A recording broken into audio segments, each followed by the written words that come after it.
Okay, now we're going to get into our last page in our construction that we're going to make in our quadrilateral book. So here's a video lesson explaining how to do your, actually it's going to, I believe it's going to be page 11?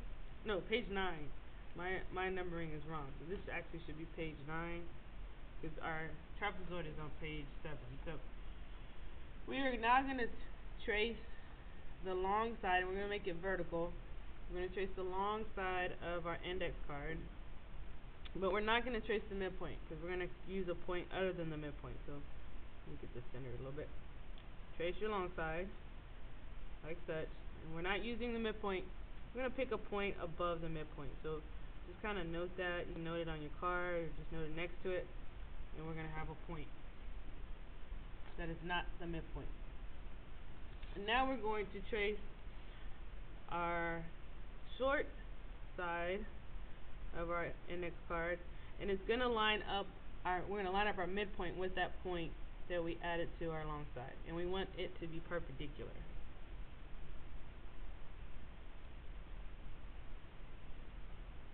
Like such. So since it's going through the midpoint, or lined it up with the midpoint of the short side, these two will have tick marks. So, and we're going to go ahead and write our right angle because the lines are perpendicular. Alright, so either use your index card or a protractor, some type of straight edge. But now we're going to connect the endpoints. And hopefully you see it finally, because several of you, which is okay, it is actively participating, taking risks, learning from all possibilities. But once you connect your endpoints here, I'm hoping now you can see that now we have a kite. Okay, so now we have the kite. So we're going to go ahead and label our verse. Use K, I, T, and E. We're going to label our intersection of our diagonal X.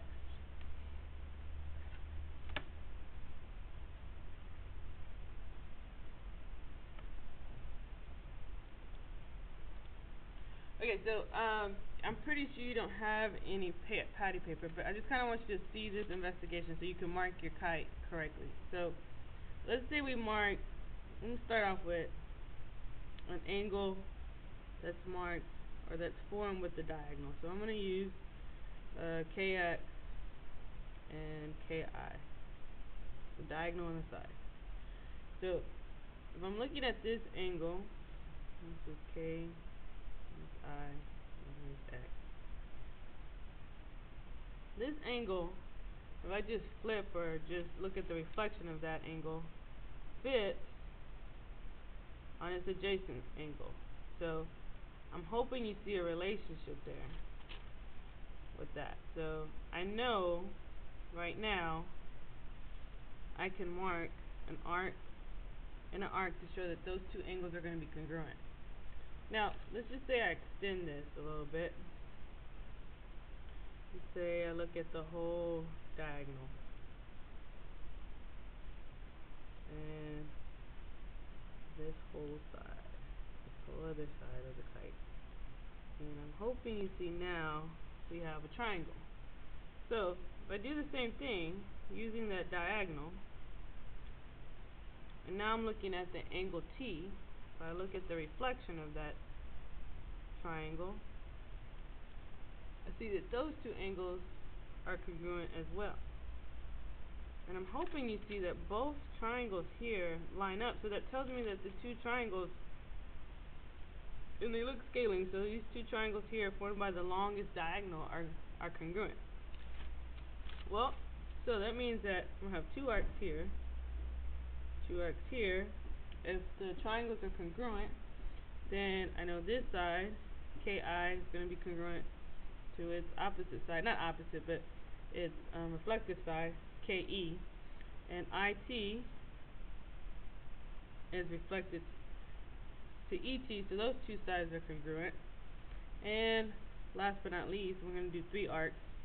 Angle I is congruent to angle E.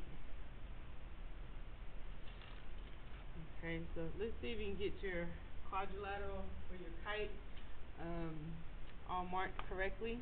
Our kite is special because it's not a parallelogram and it's not a trapezoid. It is a quadrilateral because it has 4 sides, but we're going to define that. Now let's think about how it's different from a parallelogram.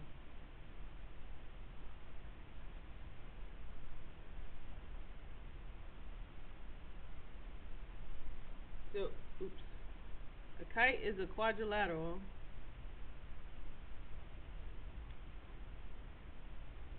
with exactly 2 pairs of congruent sides.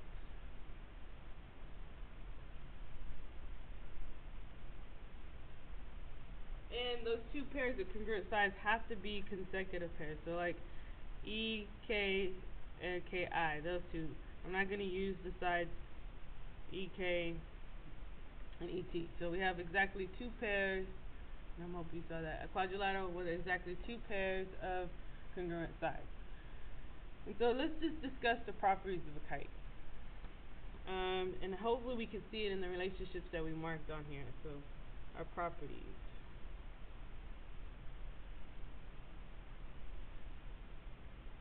Excuse me. So by definition, you have both pairs of consecutive sides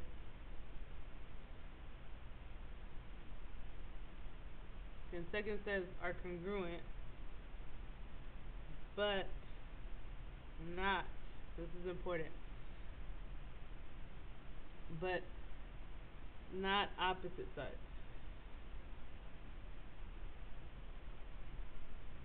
So you have both pairs of consecutive sides congruent, but not the opposite sides being congruent.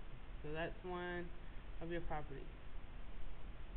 So opposite sides are not congruent. We just line through it to show that they're not congruent.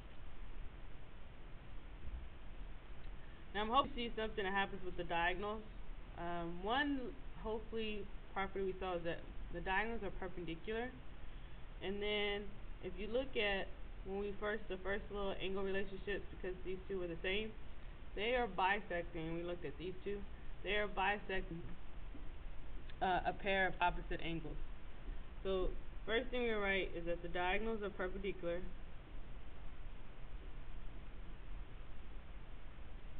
So you have your diagonals are perpendicular, and your diagonals also only bisect one pair of opposite angles.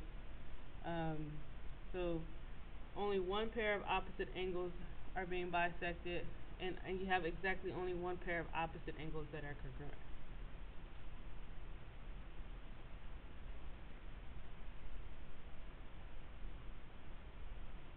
Only one pair of opposite angles congruent, and the diagonal bisects only one pair of opposite angles. So I'm hoping you see that. So we have both pairs of consecutive sides congruent, but not opposite sides. The diagonals are perpendicular, and only one pair of opposite angles are congruent. And your diagonals bisect only one pair of opposite. Oops, forgot opposite. Only one pair of opposite angles. Hope you see that. So make sure you have this up to date, and we're going to start looking at some examples and look at some coordinate relationships with quadrilaterals on our remaining pages. So we will look at examples in class, and that is your pages for your constructions. Hope you like it. Bye.